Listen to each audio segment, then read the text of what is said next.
Welcome back to AS English Daily Use Sentences Intermediate Level Day 4. I am waiting for the shop to open. கடை திறக்க நான் காத்திருக்கிறேன். She is talking to her friend on the phone. அவள் தனது தோழியுடன் தொலைபேசியில் பேசுகிறாள். Can you please check the time and tell me? தயவு செய்து நேரத்தை பார்த்து எனக்கு சொல்ல முடியுமா? He is helping his father in the garden. அவன் தனது தந்தைக்கு தோட்டத்தில் உதவி செய்கிறான். We are getting ready to go to the temple. நாங்கள் கோவிலுக்கு செல்ல தயாராகிறோம். I forgot to bring my notebook to the class. நான் வகுப்பிற்கு என் நோட்டு புத்தகத்தை கொண்டு வர மறந்துவிட்டேன்.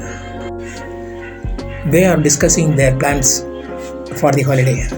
அவர்கள் விடுமுறைக்கான திட்டங்களை பற்றி பேசிக் கொண்டிருக்கிறார்கள். Please tell me the meaning of this word. இந்த சொல்லின் அர்த்தத்தை எனக்கு சொல்லுங்கள். I usually watch TV after finishing my homework. நான் பொதுவாக வீட்டு வேலை முடிந்த பிறகு டிவி பார்ப்பேன். She is practicing writing in English every morning. அவள் ஒவ்வொரு காலையும் ஆங்கிலத்தில் எழுதி பயிற்சி செய்கிறாள்.